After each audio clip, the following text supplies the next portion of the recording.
The first thing I noticed wasn't the bodies. It wasn't the overturned cars or the broken windows or the front door of the Kellerman's place hanging open at a wrong angle, like a dislocated jaw. The first thing I noticed was the smell of roasting chicken. It came from the house at the end of Belhaven Court, the colonial with the green shutters and the perfectly edged lawn that had always made the rest of us feel slightly inadequate. The Morrow House. 2 stories, attached garage, the kind of porch that had wind chimes instead of a doorbell. Teresa Morrow's house, specifically, because her husband Dale had been the first one to stop coming home about 6 days after whatever this was started spreading through the county water system or the air or the blood or whatever theory you believed at that particular moment of the collapse. I had been hiding in my own house for 9 days. I want to be clear about that because people always assume the survivors were the ones moving constantly, always adapting, always decisive. The truth is, I spent the first 9 days of the end of the world crouched under my kitchen table, eating crackers from a sealed tin and listening to my neighborhood dissolve. I heard the Kellermans leave on day 3, their station wagon grinding out of the cul-de-sac before dawn, a single suitcase visible through my window gap. I heard what happened to the Pattersons on day 5, and I will not describe that.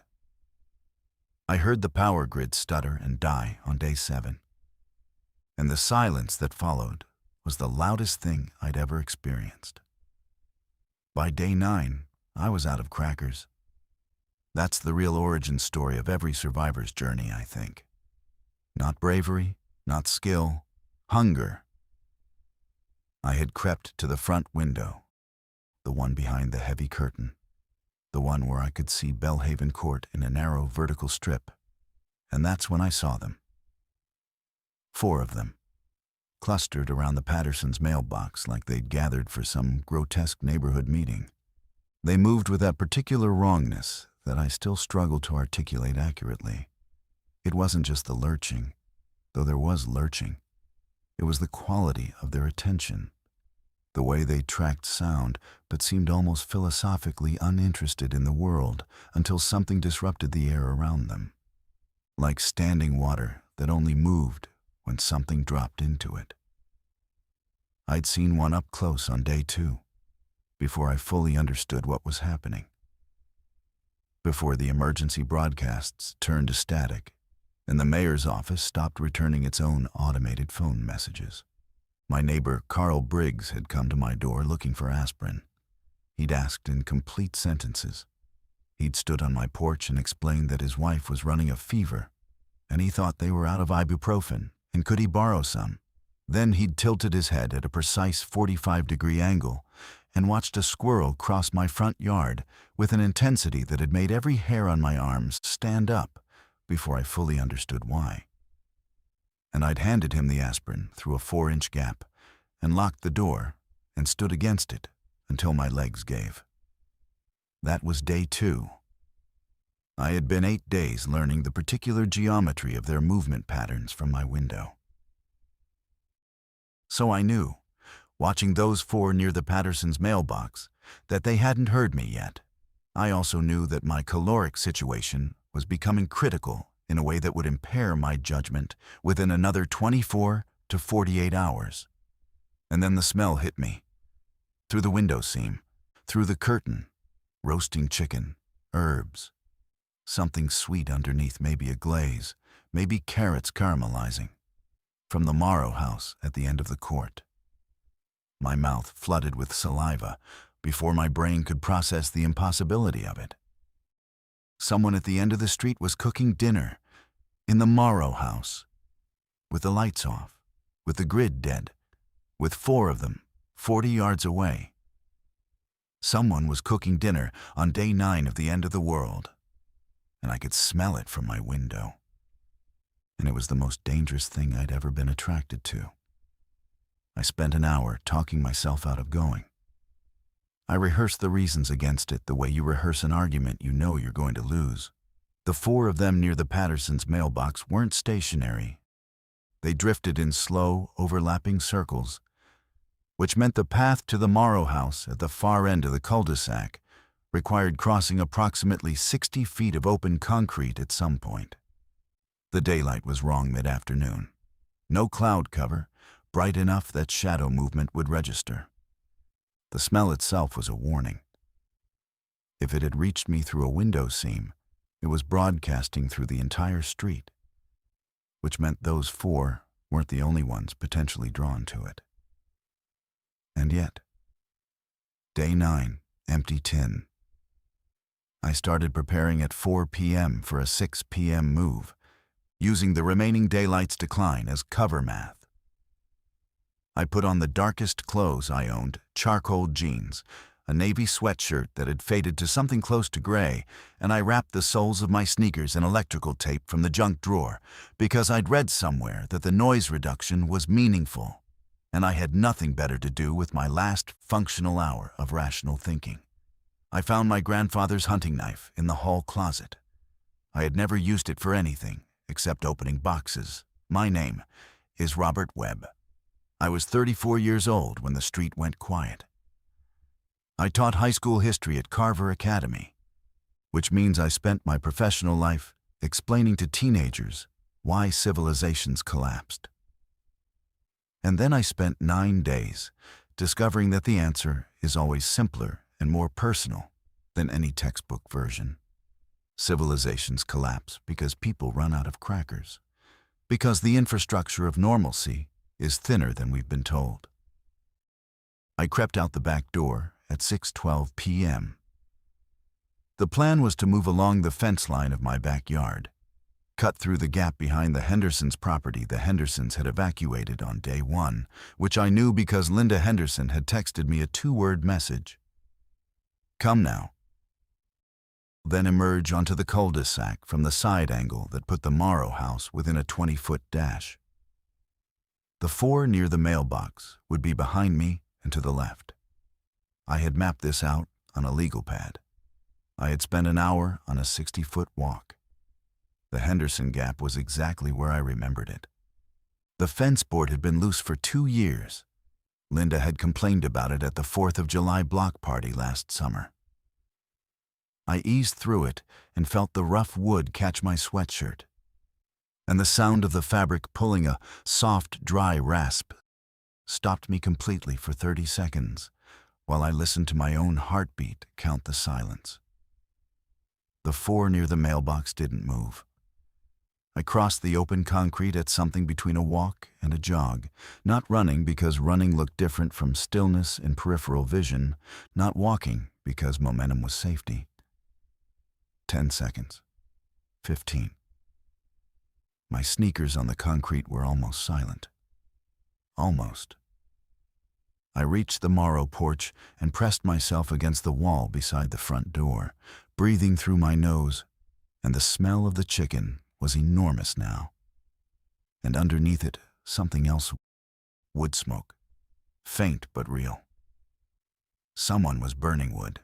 Someone had a fireplace going in late September, in a dead grid neighborhood, and was roasting a chicken on it. I knocked 3 times, soft, the way you knock when you want someone specific to hear it. The curtain on the side light window moved.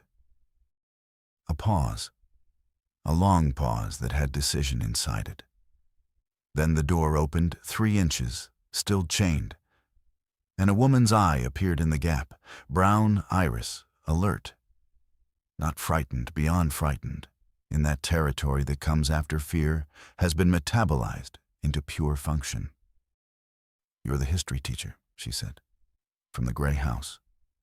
"Robert," I said. "Yes?" "You came because of the smell." It wasn't a question. "I haven't eaten in 36 hours. Another pause. Then the chain slid. The door opened. Teresa Morrow was 51 years old, 5'4", and she was holding a fireplace poker like she'd been born with it in her hand. She looked me up and down, once a clean, unsentimental assessment, and stepped back to let me in. "Dinner's in 40 minutes, she said. "Wash your hands. There's a bucket by the sink. The inside of the Morrow house was the most ordered thing I'd seen in 9 days. That sounds like a low bar, but I mean it in a specific way. Teresa hadn't simply survived. She had organized her survival with a deliberateness that stopped me in the entryway long enough for her to give me a sharp look over her shoulder. Blackout curtains on every window, the heavy kind with the thermal lining, hung with military precision. No gaps, no overlap errors, no light escape on any edge. The fireplace in the living room burned low and efficient, a fire built to produce heat and coals rather than flames and light. A system of battery-powered LED strips, the kind people use under kitchen cabinets, ran along the baseboards of the main hallway, producing just enough amber light to move by without creating visible glow from outside. She had thought about the light problem specifically, which meant she had thought about being seen, which meant her survival strategy was built on invisibility rather than fortification. I understood in that moment why the chicken smell existed despite all this careful concealment. The fireplace chimney sent the smoke and scent up and out, dissipating above the roofline, rising rather than spreading at street level. The smell I'd caught at my window had been a gift of the wind direction. Most days, most wind patterns, you wouldn't smell it from the street. I'd just gotten lucky or unlucky, depending on how you defined what I was walking into. "How long have you been doing this?" I asked, watching her navigate the kitchen with the fluid efficiency of someone who had mapped every cabinet in the dark. "Since day 2, she said. "Sit down. Stop standing in the doorway like you're deciding whether to leave." I sat at the kitchen table. It was set. 2 places plates, folded paper towels as napkins, actual silverware. The normalcy of it hit me, somewhere behind my sternum. "You were setting 2 places," I said, before I knocked. She didn't answer immediately. She lifted the lid on a heavy Dutch oven that was suspended on a rack she'd built over the fireplace coals. I could see it through the kitchen doorway. And the smell expanded and filled the entire ground floor. "I've been setting 2 places every night," she said finally. "Habit or hope? I'm not sure which." "Who were you hoping for?" She set the lid back down with a careful, quiet click. "Not Dale," she said. And the flatness in her voice told me exactly what she knew and exactly when she'd understood it, and that she had already moved through whatever grieving was possible under these circumstances, and arrived at something harder and more functional on the other side. Her daughter, she told me, Nadia, 23, lived across town, was supposed to come to Sunday dinner on the day everything accelerated past management. Had texted at 11:47 a.m. that Sunday to say she was leaving her apartment. Had not arrived. Had not texted again. Teresa set a plate in front of me, roast chicken, root vegetables, something that had been a potato before the fireplace got hold of it, and sat down across from me with her own plate and her poker leaning against her chair. "I keep cooking dinner," she said, "because if Nadia makes it here, I want there to be dinner. And because the routine keeps me functional, and because I refuse to let them take this from me as well." Them. She said it without drama, without the weight that word carried in my own internal vocabulary, just a factual referent. The things outside, the things that had been neighbors. "How much food do you have?" I asked. "Enough to justify the question," she said. "How much do you have?" "I finished my last crackers yesterday morning."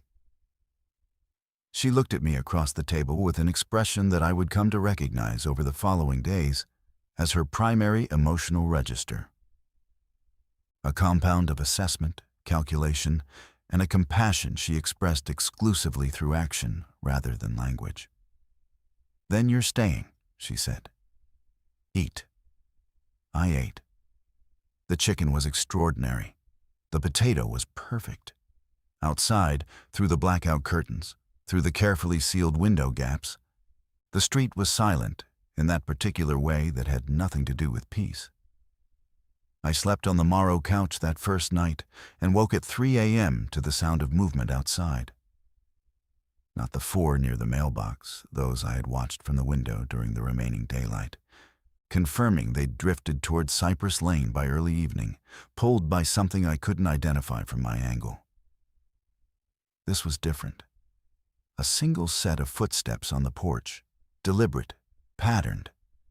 2 steps, pause, 2 steps, pause, a rhythm that didn't belong to the way they moved, which was either continuous or absent, never metered like this. I was upright before I was fully conscious, the hunting knife in my hand. Teresa already at the top of the stairs with her poker and a flashlight she'd wrapped in red cellophane to kill its range. "Back door," she said softly. "Circle from the yard." "You've heard this before." "Third night," she said.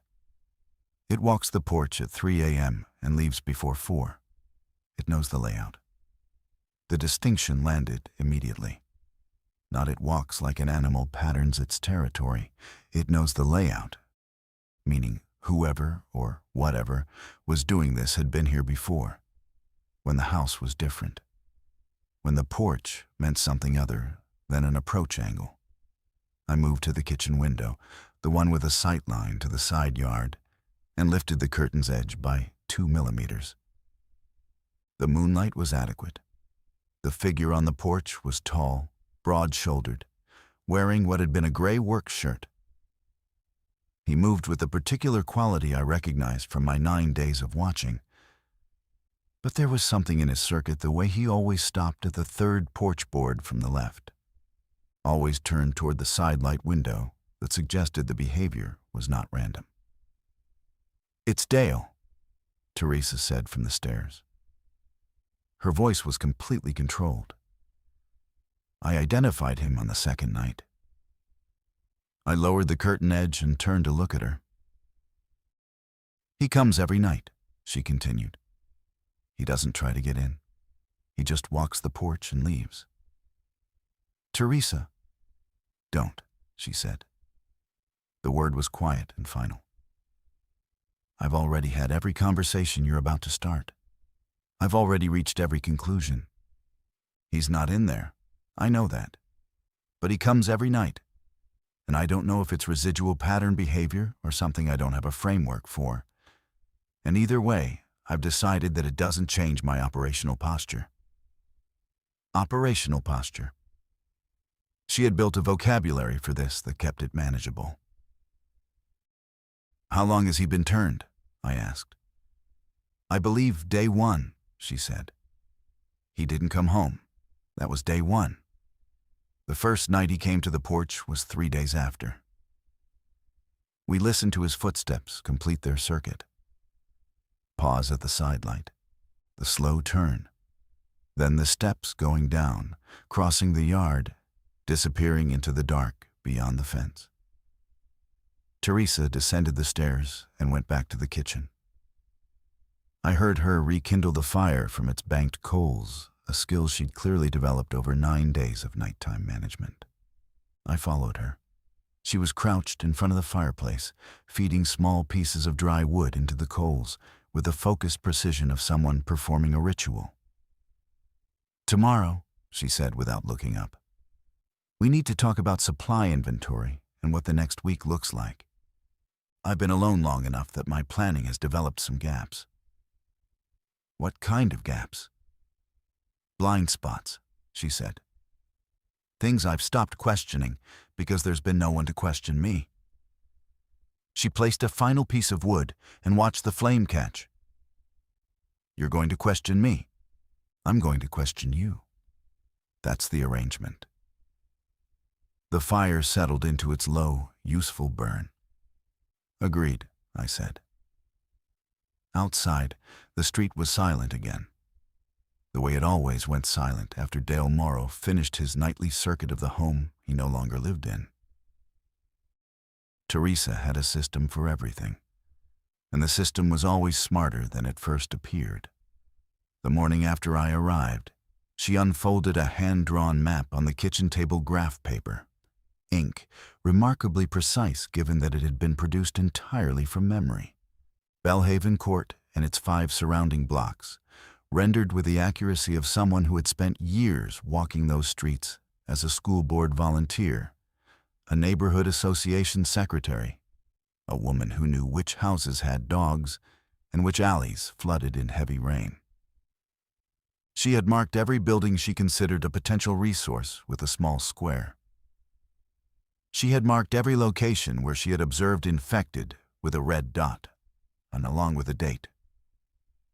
The red dots were dense near the park. They were sparse, almost absent, in a 2-block radius around the southern end of Belhaven. "Why the gap here?" I asked, pointing to the southern cluster of empty space. "Rendering plant," she said. 3 blocks south. Used to process chicken waste before it closed in 2019. The smell never fully left the area. My theory is that the residual organic odor overwhelms their tracking response. They approach, the scent confusion disrupts their directional behavior, and they drift away. I looked at her. "You tested this." I dropped a piece of raw meat on the south edge of Keller Street on day 5. Watched from the Pattersons' second-floor window.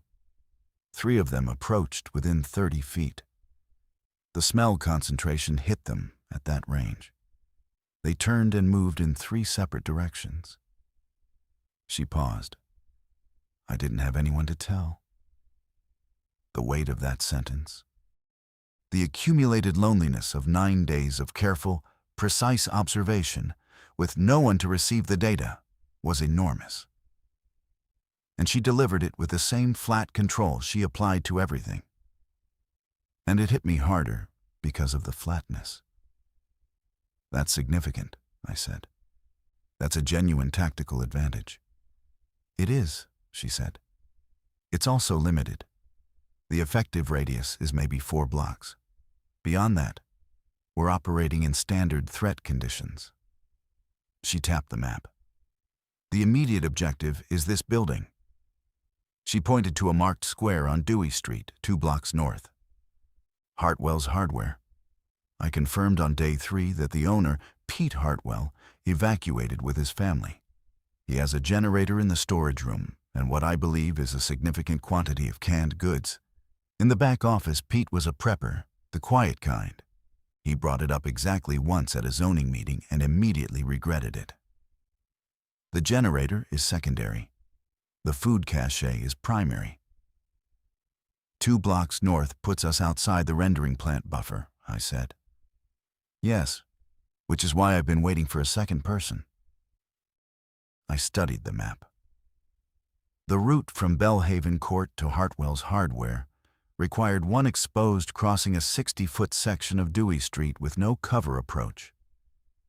Everything else could be managed through alleys and backyards if the fence lines held.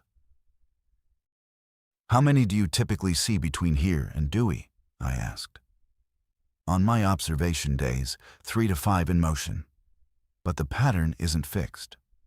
The park concentration occasionally sends groups of 8 or 9 north on Dewey in the late afternoon." She looked up from the map. "We'd need to go in the morning, before the park activity peaks." "When does the park activity peak?" "Between 2 and 4 p.m. I don't know why.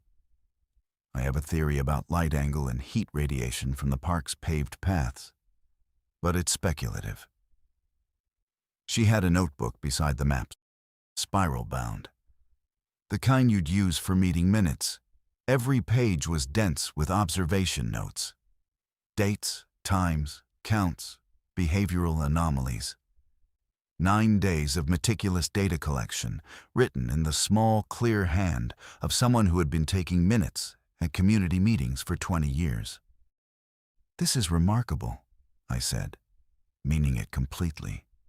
She looked at the notebook with an expression that was difficult to read, pride adjacent, but tempered by the awareness of what all that careful observation had cost her.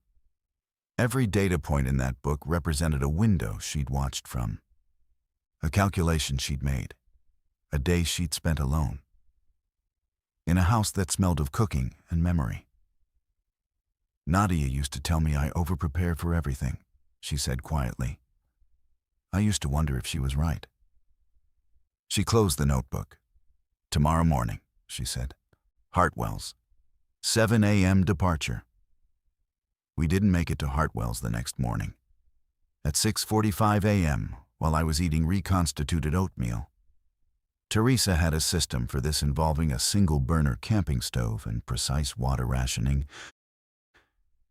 She appeared in the kitchen doorway and said, in the quiet voice she used exclusively for urgent information, "Someone is in the alley." I set down the bowl and followed her to the back window. She had a sight line through a 2-millimeter gap in the blackout curtain that I had already decided was either genius or paranoia. And through it, I could see the alley behind the row of houses.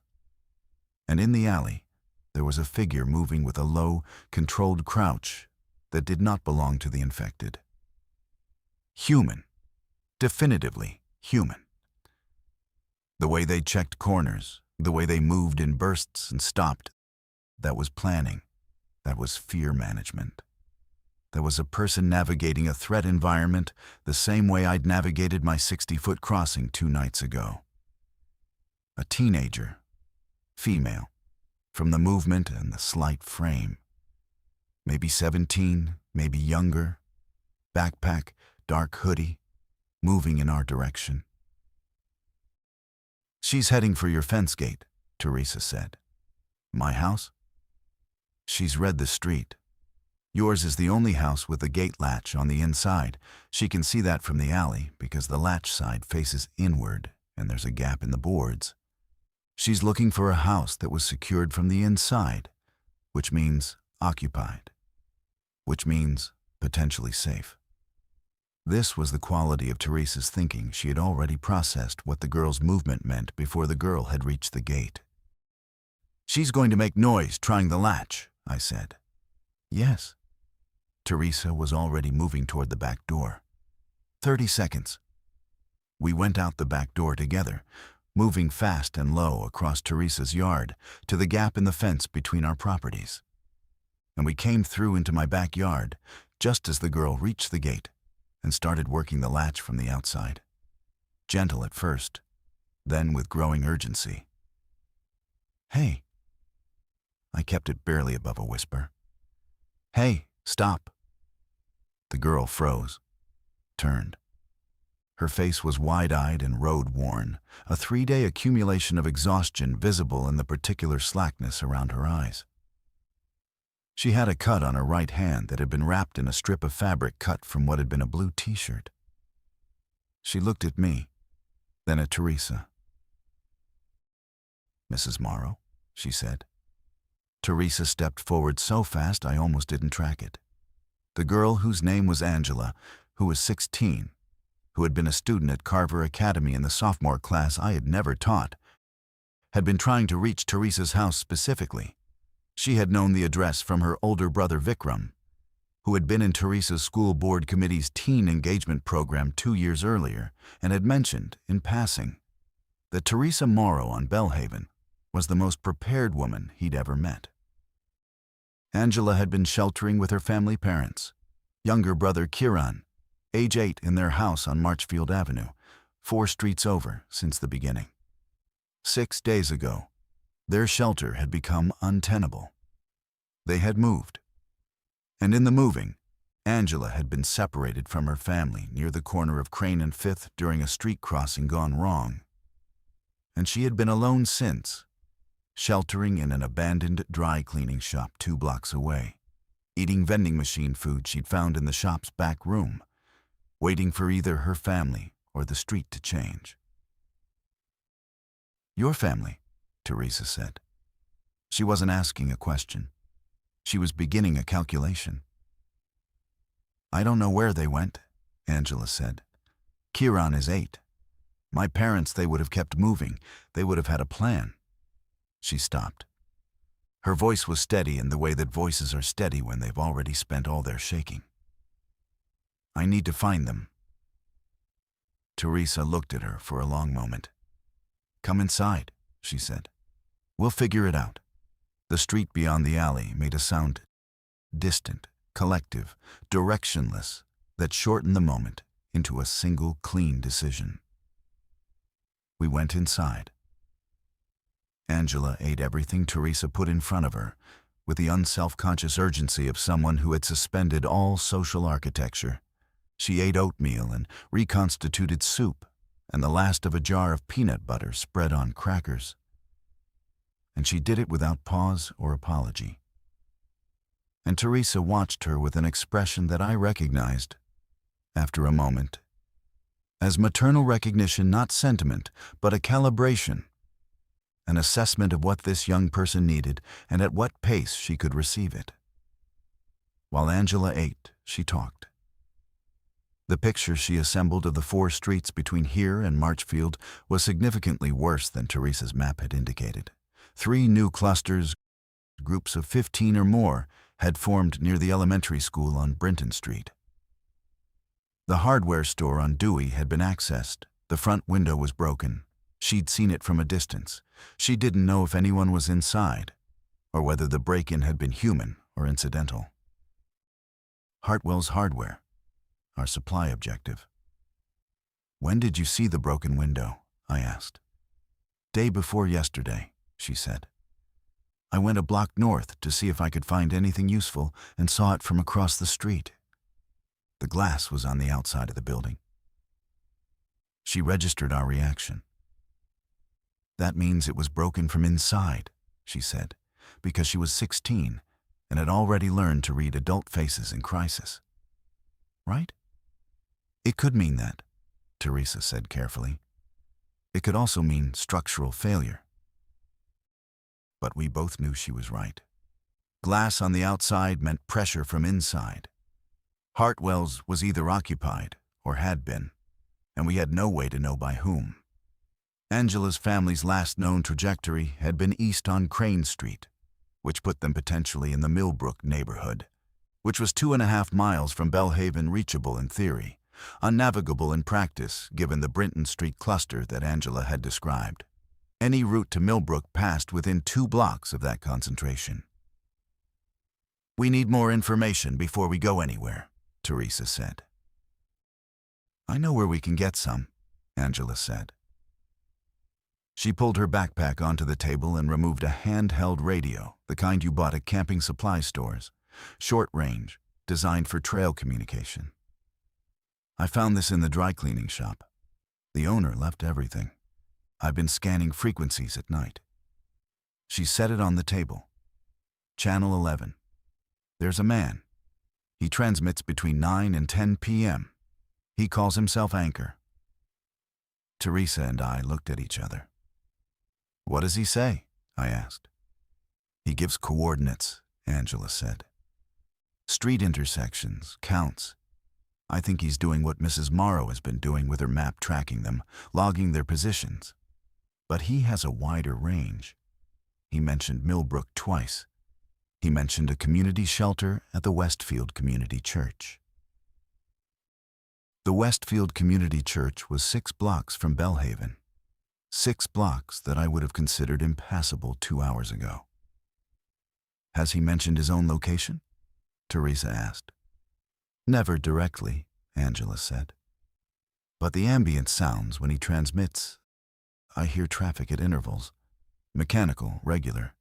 I think he's near the rail yard." The rail yard was 4 blocks east, which was 2 blocks north of the rendering plant buffer. Which meant, if Angela's acoustic analysis was correct, that Anchor was operating in a location with some of the same natural concealment advantages that made this end of Belhaven survivable. "Tonight," Teresa said, "we listen to Anchor. Tomorrow morning, we reassess Hartwell's with the new information about the window. We do not move without a revised plan." She looked at Angela. "You stay here tonight. You sleep. Your job right now is to recover." Angela nodded. The steadiness in her face shifted slightly, not breaking, but releasing a pressure that had been held there so long it had almost become part of her features. "I thought about giving up," she said. "Last night, in the dry cleaning shop. I want to say that out loud to someone." "I know," Teresa said. "I didn't," Angela said. "But I thought about it." "That's different," Teresa said. "Thinking about it and choosing otherwise, that's not weakness. That's how you got here." Anchor came on at 9:04 p.m. We sat in the dark kitchen, the three of us, the handheld radio on the table between us, the fireplace in the next room banked to its lowest useful state, and listened to a voice that was male, mid-40s by my estimate, measured and specific in its delivery. He didn't introduce himself, didn't explain his project. He simply transmitted. "Intersection of Crane and 9th count of 7. Stationary, concentrated near the bus shelter. Crane and 5th intersection is clear as of 1800 hours, but shows evidence of recent high-activity physical debris pattern consistent with group movement west to east. Brinton Street School, north side. Count of 12 to 15, stable cluster, no significant movement since day 8. Millbrook Avenue between Prospect and Cedar. 2 small groups, total count 4, moving south. Westfield Community Church. Occupied, confirmed human, count unknown but structural lights visible from high angle." He paused. "To anyone on Channel 11, the church has been occupied since day 6. I don't know the group size, I don't know their operational posture. What I know is that they had a generator running as of this evening, which means they have fuel, and fuel means they had planning. If you're making decisions tonight, factor that in." Another pause. Longer. "Millbrook, between Prospect and Cedar, I'm logging a possible family unit. 4 individuals, 2 adults, 1 juvenile, 1 child. Moving south as of 1800 hours. If anyone in the Bellhaven or Riverside corridor has information, Channel 11, anytime." Angela grabbed my arm so hard her knuckles went white. 4 individuals, 2 adults, 1 juvenile, 1 child. Her parents. Vikram, her older brother, 19, who would have been the juvenile. Kiran, 8, who was the child. Moving south on Millbrook. South meant toward Bellhaven. South meant toward the rendering plant buffer. South meant, potentially, toward us, except that south on Millbrook eventually crossed Brinton, and the Brinton Street School cluster was between them and us. Teresa was already reaching for the radio. "Do you know how to respond?" I asked. "Channel 11? Push to talk," Angela said, releasing my arm. Her voice had shed 3 days of accumulated defeat in approximately 4 seconds. "I've been listening for 2 days. I didn't respond because I was alone, and I didn't know if it was safe." Teresa pressed the button. "Anchor, this is Bellhaven Court, South End. We may have identification on the Millbrook family unit. Do you copy?" Static. 8 seconds of it. Then, "Bellhaven copy. Go ahead. Family name Anand. Mother, father, 2 sons, age 19 and 8. Separated from a 16-year-old female on day 11 near Crane and 5th. If the family unit you're observing can receive, tell them Angela is safe. Angela is at Bellhaven Court, South End. The house with the wind chimes. They know the house." A pause. Longer than the others. "Copy, Bellhaven. I'll relay if I have the range and the timing. What's your group count?" 3, Teresa said. 2 adults, 1 teenager, stable shelter, reasonable resources." Acknowledged. Westfield Church is your best consolidation point if you're considering movement. The Brinton cluster is the critical obstacle regardless of your direction. I'm working on a routing option, but I need 2 more observation cycles. Stay on channel 11. One more thing, Belhaven." A pause that felt deliberate, waited. "The Brinton cluster has been growing. Count was 9 on day 9. Count is 15 as of today. Whatever's drawing them to the school, it's pulling more from the north. If you're moving, do it within the next 48 hours. The transmission ended." We sat in the quiet kitchen with the dying fire and the radio and the information that Angela's family was alive and moving toward us and separated from us by a growing concentration of infected that was, apparently, on a timeline of its own. 48 hours, I said. "Yes," Teresa said. She was already unfolding the map. We worked until midnight. The map grew. Teresa added everything Anchor had transmitted, cross-referencing with Angela's observations from the dry cleaning shop sightlines and my 9 days of window data from the gray house. What emerged was a picture more detailed and more dangerous than any single one of us had assembled alone. The Brinton Street cluster was the problem's center of gravity. 15 infected concentrated around the elementary school, with a growth pattern suggesting more arrivals daily. Between the cluster and the Morrow house lay approximately 6 blocks of negotiable terrain. Negotiable meaning navigable with movement discipline, not meaning safe. The cluster itself was not moving south. Yet. "What's drawing them to the school?" Angela asked. She'd been quiet for an hour, processing. And now she was thinking out loud with the focused energy of someone who'd recovered enough to shift from survival mode to problem-solving mode. "Generator," Teresa said, without looking up from the map. "If Westfield Church has one running, it produces a constant low-frequency mechanical hum, inaudible to us at distance, potentially within their perceptual range." "The church is west of Brinton," I said. "Not at the school." "No," Teresa agreed. "Which means the school cluster has a different attractor. Something specific to the school." I thought about it. Elementary school. Mid-semester when everything stopped. Staff would have evacuated children. Some would have sheltered in place initially. The gymnasium had been a designated community emergency shelter. I knew this because my own school's emergency plan referenced the district's shelter matrix. And Carver Academy had 3 elementary feeders, one of which was Brinton. "The gymnasium shelter," I said. "If people sheltered there in the first days and the shelter failed, the organic residual from that many people in a confined space could be a sustained attractor." Nobody said anything for a moment. "Then it's not going to stop growing," Angela said carefully. "The attractor doesn't degrade. It builds as more come." "Correct," Teresa said. "So the 48-hour window Anchor described is the window before the cluster reaches a size where it starts generating overflow movement south," I said. "Once a cluster hits a certain density, peripheral individuals start redirecting outward. It's a pressure dynamic." I had taught the fall of Rome to 16-year-olds. I had explained the sack of Carthage and the logic of empire collapse and the mechanics of what historians called cascade failure.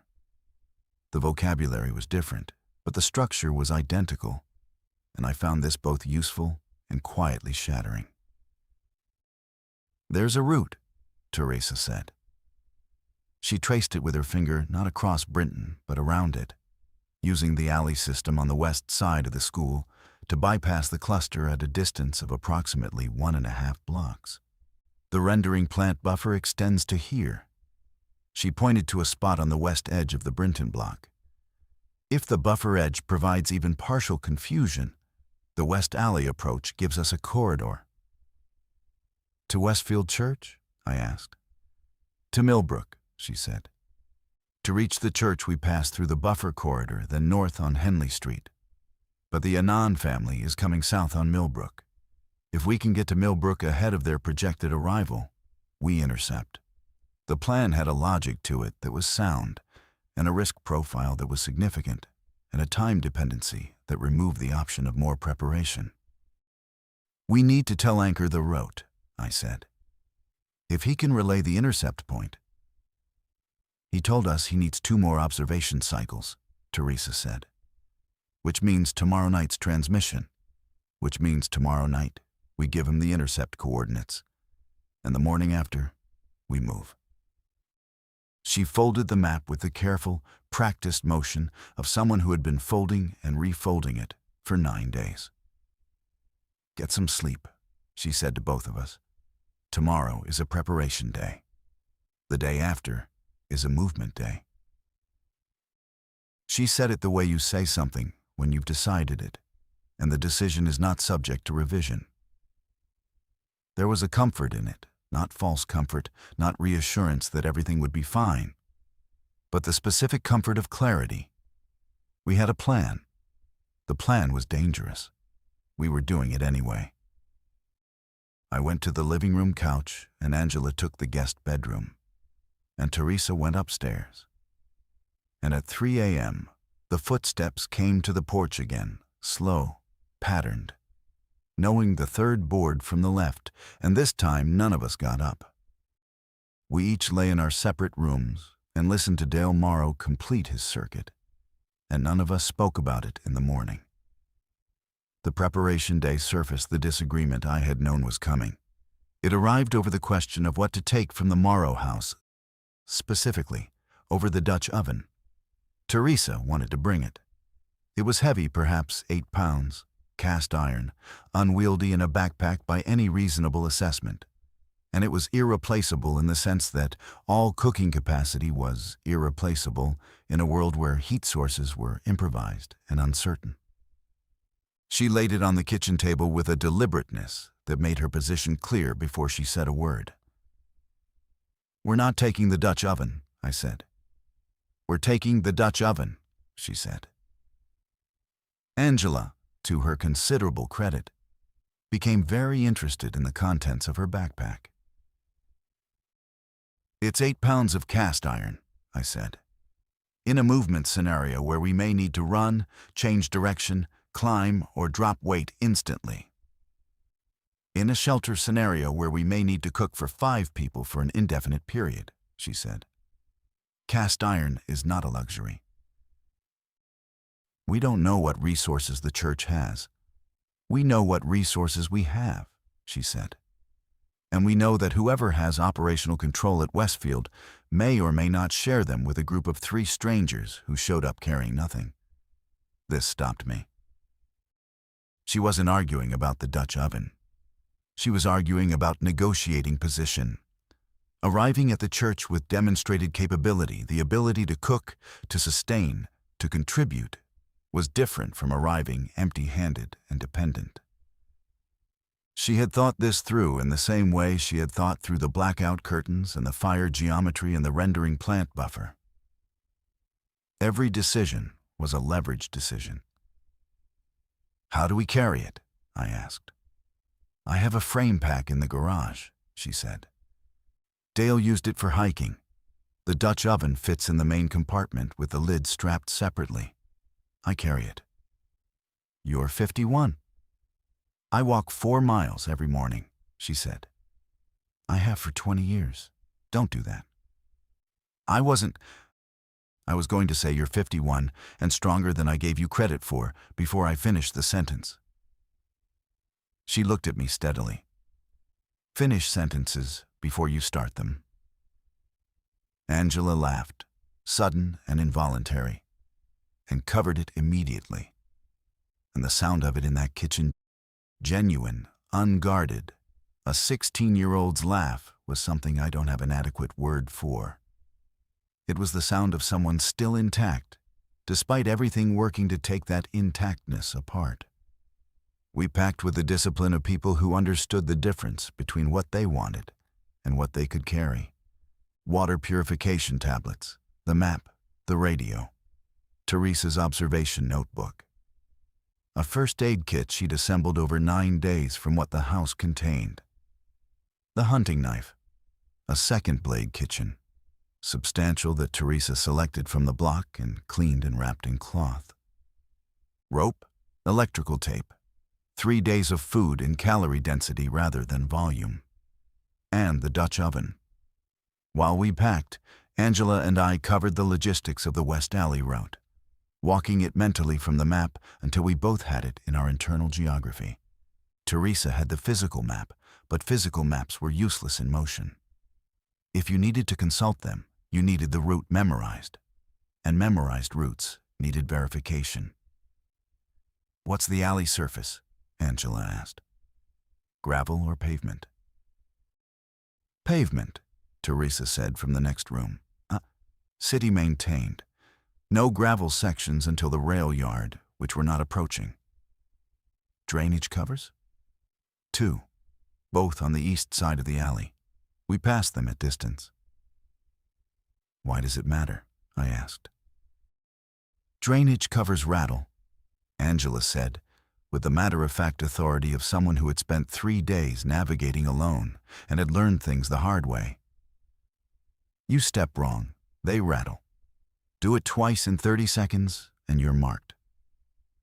She was 16, and she was teaching me things, and I let her, without comment or qualification. That night, the anchor came on at 9:02. We transmitted the intercept coordinates, the intersection of Millbrook and Henley, which was the logical convergence point given the family's southward trajectory and our approach vector. Anchor acknowledged. He said the Millbrook family unit had moved further south during his afternoon observation window, now placing them at Millbrook and Oakdale, which was closer to us than his previous report. "If they maintain that rate," he said, "they'll reach your intercept point by mid-morning if they move at first light." "Do they know we're coming?" Teresa asked. "Unknown." I relayed the Bellhaven message, but my relay angle to that corridor is indirect. I can't confirm receipt. "One more thing, Bellhaven." The weighted pause again. "The Brinton count is at 19 as of this afternoon. Your window is contracting. Don't wait for perfect conditions." We sat with that after the transmission ended. "Tomorrow," Teresa said. It wasn't a question. "Tomorrow," I said. Angela was already adjusting the straps on her backpack. We left the Morrow house at 5:50 a.m., before full light. In the gray interval when the street had the quality of an unprocessed photograph, all shapes present, no detail resolved. Teresa locked the front door. I watched her do it, watched her put the key in her jacket pocket, watched her stand on the porch for one moment and look at the wind chimes still in the morning's dead air, and then turn and step off the porch with the frame pack on her shoulders and the poker in her hand, and her face arranged into its operational expression. She didn't look back. We moved along the fence lines in the formation we'd discussed, me at point, Teresa at center, Angela at rear with a short-handled garden tool she'd selected from the garage for reasons she'd explained, with the same quiet precision she brought to everything. 30 feet of separation between each of us, close enough for immediate communication, far enough that a single point of contact wouldn't compromise all three. The first 2 blocks were navigable. Henderson's Gap, the back edge of the Crane Street properties, the tight passage between the coin laundry and the vacant lot that Teresa's map had flagged as clear. The street sounds were minimal, distant, irregular, the particular ambient noise of a world running on reduced occupancy. We reached the west edge of the Britton block at 6:20 a.m. The alley was pavement, as promised. The drainage covers were where Teresa had said. The alley itself was a straight shot north with a fence line on the left providing partial visual obstruction from the school grounds. I could hear the cluster before I could see any of them. Not individual sounds, nothing that clean. A collective presence, a subsonic quality of many things in a contained space, like standing outside a stadium before the gates open. We stayed close to the left fence, moving in the slow burst pattern Angela had described. And we passed the first drainage cover without incident. The second one caught the toe of Teresa's boot. Not a full step, a glancing contact. The cover shifted a centimeter and produced a sound that lasted less than a second. We stopped. The collective quality from the school grounds changed. Not dramatically, not immediately. But there was a shift in its texture. The way a room full of people changes when someone drops something, a momentary reorientation. Teresa's hand was on my arm before I'd processed what to do. She pointed forward, not a question, an imperative. Keep moving, don't wait to see what the shift produces. We moved. Faster now, the burst intervals shortened, the separation compressed to 15 feet. The alley opened onto Henley Street at its north end, and we crossed Henley in 3 seconds, fast enough that reaction time worked in our favor, and came into the backyard of a vacant property on the Millbrook corridor. Behind us, back at the alley, something reached the fence line. I heard it, a single impact, a hand against chain link. Then another. Then the chain link settling. One, not the cluster. A peripheral, redirected by the drainage cover sound. Angela had the radio out. She pressed channel 11. Anchor. Bellhaven, 3 persons, north side of Henley at Millbrook corridor. 1 contact behind us, fence contained. We're continuing to intercept point. Copy, Bellhaven. Be advised. Millbrook family unit, I can hear them on my east-facing observation. They're close. Maybe 3 blocks north of your position. 3 blocks. Angela was already moving north. We found them at the corner of Millbrook and Cedarwood, which was 2 blocks south of the intercept point and 1 block north of where Anchor's last observation had placed them. They'd moved faster than projected. The way frightened people. In the final approach to safety always do, the adrenaline of nearness pushing the pace past what's tactically sound. There were 4 of them. Angela saw her mother first, or her mother saw her. Either way, the recognition was simultaneous, and the sound Angela's mother made was the kind of sound that belongs to a register below language. And Angela crossed the last 30 feet between them at a speed that had nothing to do with tactics.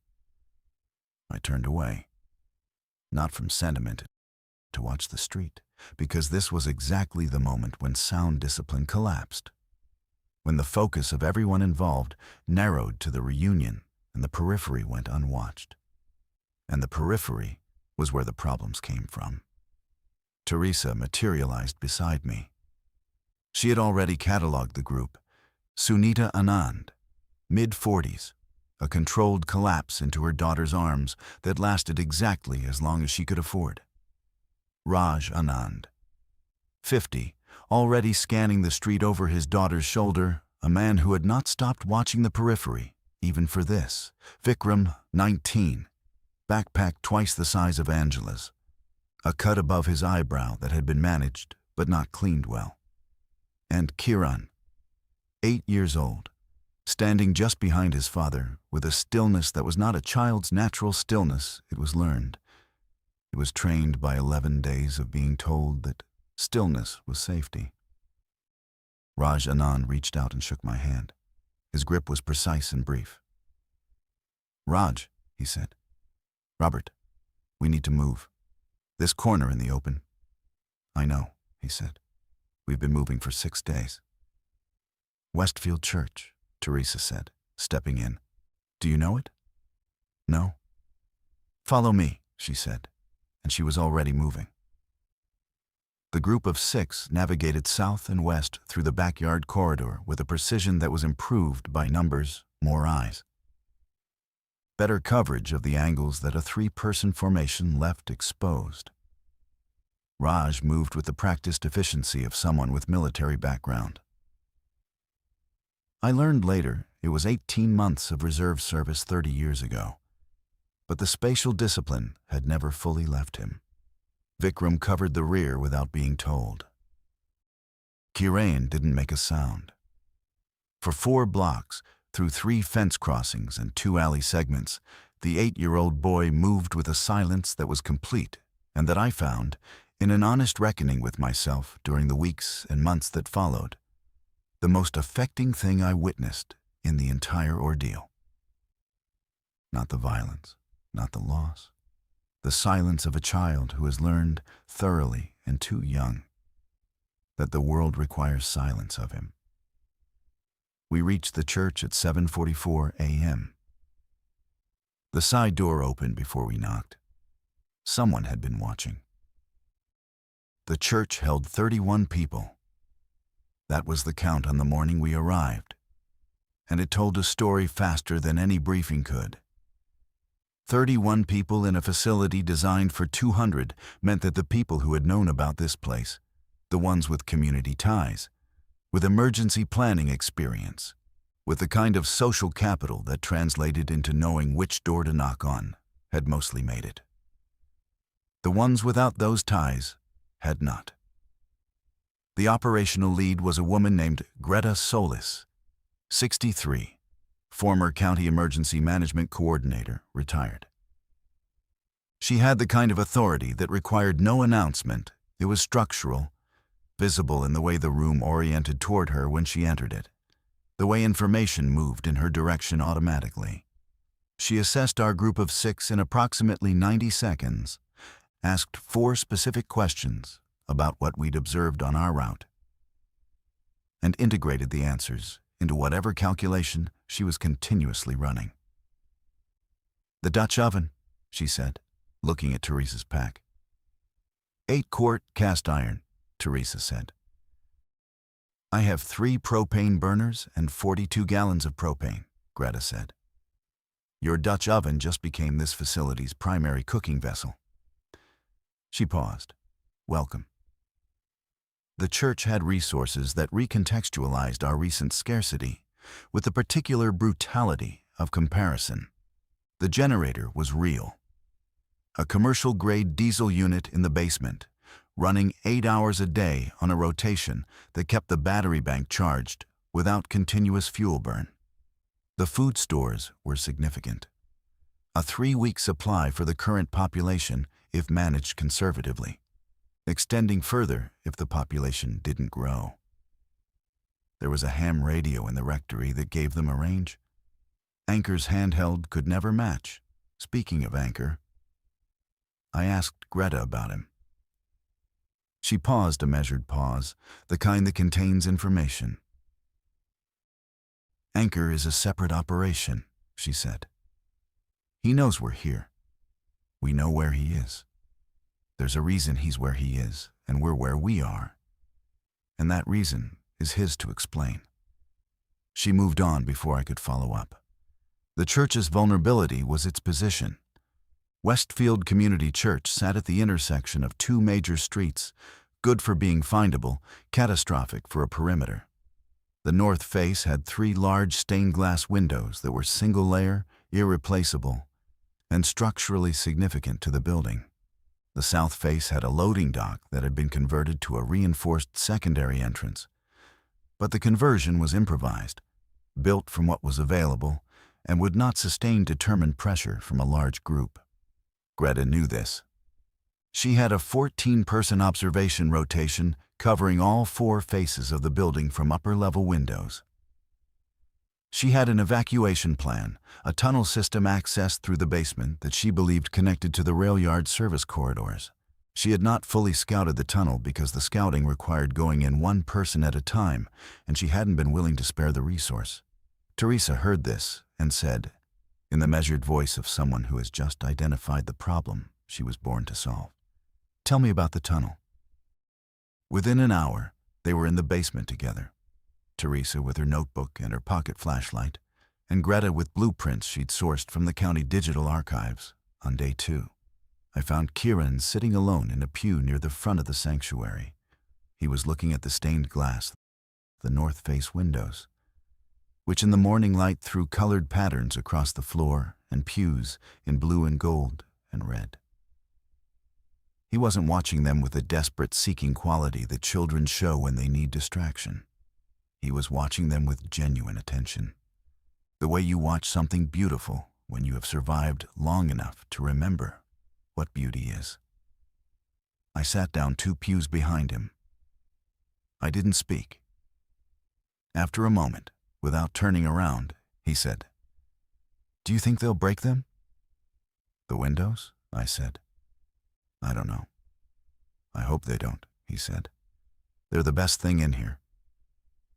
I looked at the light thrown across the stone floor, blue and gold and red, trembling slightly as clouds moved outside. "Yeah," I said. "They are." The fracture came on our 3rd day at the church. I had been waiting for it not from pessimism, but from the same pattern recognition that had taught me civilizations didn't collapse dramatically. They collapsed through accumulated small decisions, each one reasonable in isolation, each one adding load to a structure already under stress. The decision point arrived in the form of a man named Fletcher. David Fletcher, 47, had arrived at Westfield on day 13, 2 days before us. He had come with 2 others, his brother-in-law, whose name I never learned, and a woman named Carolyn, who had been their neighbor on Eastbrook Drive.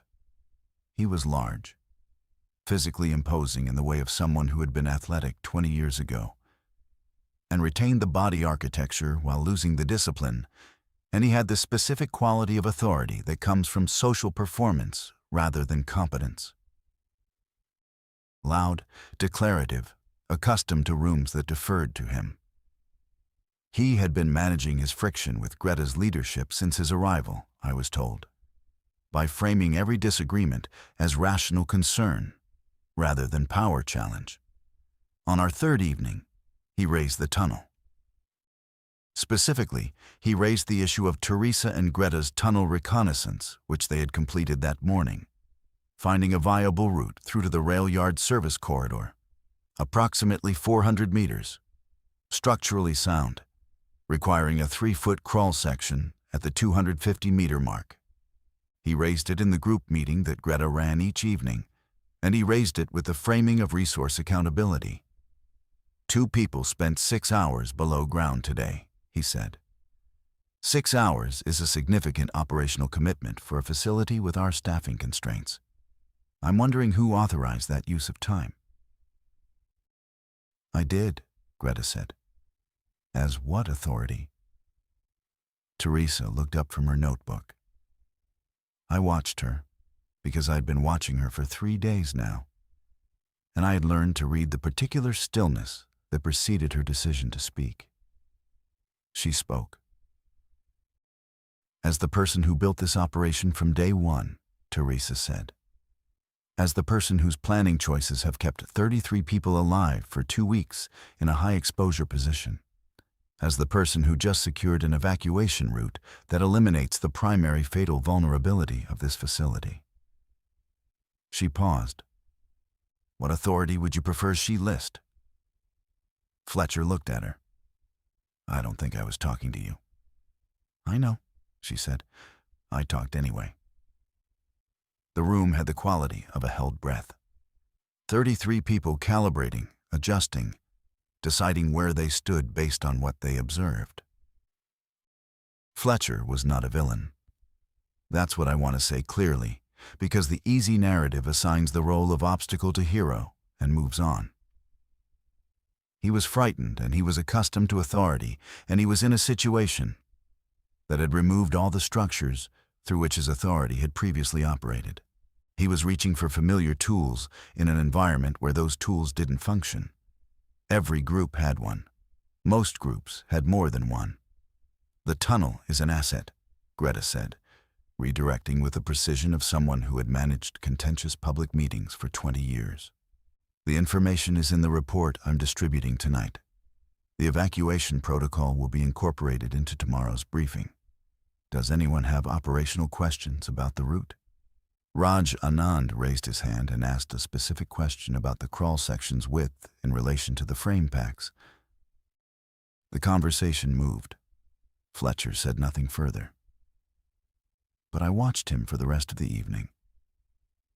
And I noticed that he began watching Teresa with the particular attention of someone who has identified a variable they haven't accounted for. And I knew that the tension hadn't resolved. It had been deferred, which in structural terms is always more dangerous than a clean break. That night, I told Teresa what I'd observed. "I know," she said. "He's going to become a problem." "He already is one," she said. "The question is, what kind?" She was quiet for a moment. "In my experience, men like David Fletcher need a role that matches their self-image more than they need control. If Greta can find him a function that feels like leadership, something real, something with visible stakes, the friction redirects. And if she can't?" Teresa was quiet again. Outside, the church was settling into its nighttime rhythms, the generator cycling to its reduced overnight mode. The observation rotation changing shifts. The particular silence of 33 people learning to sleep in the same large room. "Then we handle it when it becomes necessary to handle it," she said. "Not before." This was the discipline I came to understand as the core of her. Not optimism, not pessimism. The precise allocation of concern to the present problem, set, without anticipatory catastrophizing, without denial. She handled what required handling. She did not spend on what could wait. It was, I thought, the most functional emotional architecture I had ever encountered. I went to sleep on my assigned pew cushion, and I did not dream. And in the morning, Greta gave Fletcher the task of coordinating the observation rotation schedule, which gave him a clipboard and a function and a reason to feel essential. He was not perfect in the role, but he was better than he'd been. Some nights, even now, I catch the smell of roasting chicken, and my body responds before my mind can interpret the signal. Heart rate up, orientation sharpened, the particular hyperclarity of a threat environment. Then it passes. The smell is just dinner. Teresa cooked at the church every night for 6 weeks, until the Millbrook Avenue transit route opened and the broader consolidation began. She cooked with the Dutch oven and the 3 propane burners, and the calm efficiency of someone performing an act of commitment. She cooked for 33 people, then 40, then eventually 61, when the second wave of arrivals came through the tunnel route, with Anchor, whose real name turned out to be Vincent, who was a retired rail worker who had mapped the service corridors from memory and used them for 3 weeks to move between observation points, whose voice on Channel 11 had been the thread connecting surviving groups across 4 neighborhoods. Vincent and Teresa are friends now. They argue about cooking techniques with the productive irritability of 2 highly competent people who respect each other's methods and refuse to say so directly. Nadia Morrow found us on day 22. She arrived through the tunnel with a group of 9 from the Riverside corridor, thin and resolute and completely unbroken. Teresa met her at the tunnel entrance, and they stood in the basement in the generator light, and whatever passed between them was private, and nobody asked. Kieran's windows survived. I think about the street sometimes, Belhaven Court, the cul-de-sac, the house at the end with the wind chimes. I think about the smell that crossed 60 feet of silent street and made my mouth flood before my brain could catch up. Teresa says she was cooking for Nadia. She says she was cooking because the routine kept her functional. Both things were true. Neither was the whole truth. The whole truth, I think, is that she was cooking because some acts of normalcy are themselves a form of resistance. Because dinner at 7 means there is a 7 o'clock. Because the smell of something good drifting through a window that looks out on ruin is a declaration quiet, stubborn, entirely serious, that the world will not have everything. She kept cooking dinner. The street went silent. The street came back.